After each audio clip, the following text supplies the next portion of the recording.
Hal pertama yang harus kalian lakukan ketika mengerjakan rangkaian listrik itu adalah menggambar rangkaiannya dulu. Dari gambar rangkaian itu nanti kalian tahu apa yang harus dikerjakan terlebih dahulu. Atau paling setidaknya dari rangkaian itu kalian bisa oret-oretan dulu mana yang bisa diselesaikan terlebih dahulu. Jadi nanti ketika kalian membuat atau mencari respon transien, ya, itu berarti kalian harus punya dua gambar. Gambar pertama adalah ketika T sama dengan 0, ya, ketika saklarnya itu belum digerakkan.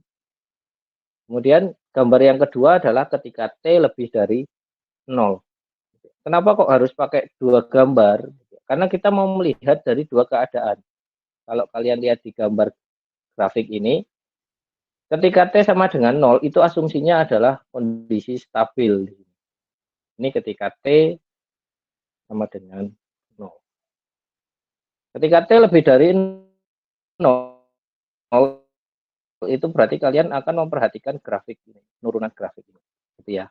Jadi akan ada dua kondisi. Ketika grafik stabil ini nilainya berapa, nah kemudian setelah kita dapat nilai maksimalnya, ketika kita dapat nilai ketika T sama dengan 0, baru kita bisa melihat penurunannya seperti apa. Ya, jadi ketika membuat respon transien ini, kalian akan punya dua gambar. Ketika T sama dengan 0 dan ketika T lebih dari 0. Untuk mencari persamaan respon transien untuk rangkaian RC, di rangkaian ketika T lebih dari 0, itu cuma ada R dan C, tidak ada lagi sumber tegangan, tidak ada lagi sumber arus. Sehingga tadi dikategorikan ini adalah respon alami di sini. Karena hanya ada komponen pasif R dan C, tidak ada elemen aktifnya. Ya, kalau kalian lihat di gambar ini. Sehingga ini bisa saya sebut alami. Ya, respon alami. Nah, tadi cara menyelesaikannya gimana? Dengan menggunakan KVL nih, di loop tertutup. Di loop tertutup. Berarti di sini karena tidak ada elemen aktif, ya berarti VC ditambah PR itu sama dengan 0. Karena tidak ada elemen aktifnya. Ya, VC ditambah PR sama dengan 0. Kalau ada sumber tegangannya, biasanya di sini nanti ada VS gitu ya. VS min VC ditambah VR sama dengan 0 kan gitu. Tapi karena ini enggak ada, maka saya bisa bilang VC ditambah VR itu sama dengan 0. Ini kan enggak ada.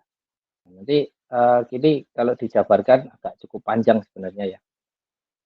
Jadi di sini ada arus yang mengalir. Ini ada arus yang mengalir di dalam loop tertutup ini kan ada arus yang mengalir. I. I itu akan I di R2 itu akan sama dengan I di C1. Karena kalau prinsip rangkaian seri, ini kan seri ya.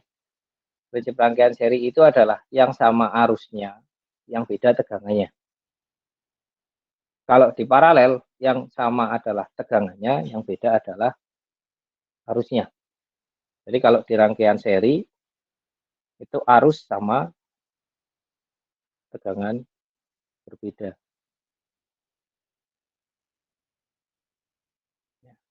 Kalau di paralel itu kebalikannya. Arusnya beda, kemudian tegangannya sama. Nah, di sini ada IC. Ya. IR itu sama dengan nilai IC. Kalau di sini kan berarti VC itu sama dengan I R dikali VR, dikali R sama dengan 0. Ditambah.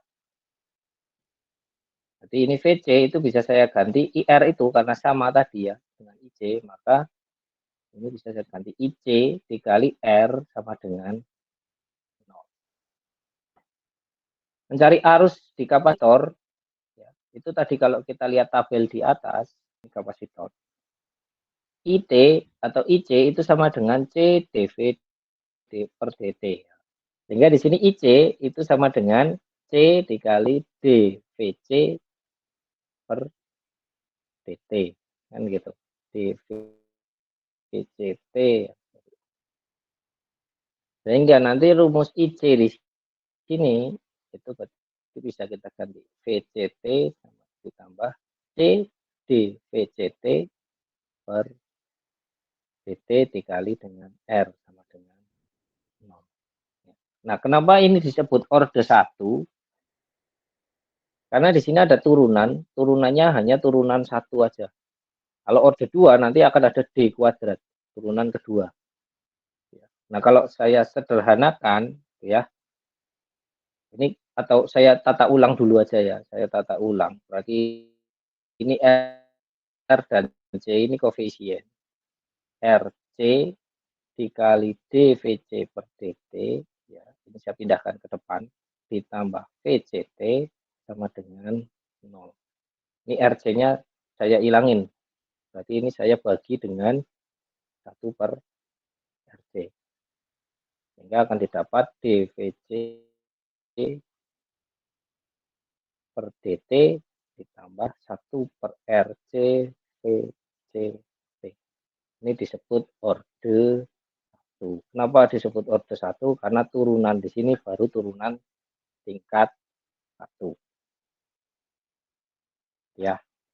Jadi kenapa kok ini disebut respon transien orde 1? Karena ketika kita mencari respon transiennya, kita akan mendapatkan turunan tingkat 1, turunan orde 1. Dari rumus tadi yang sudah kita turunkan ya.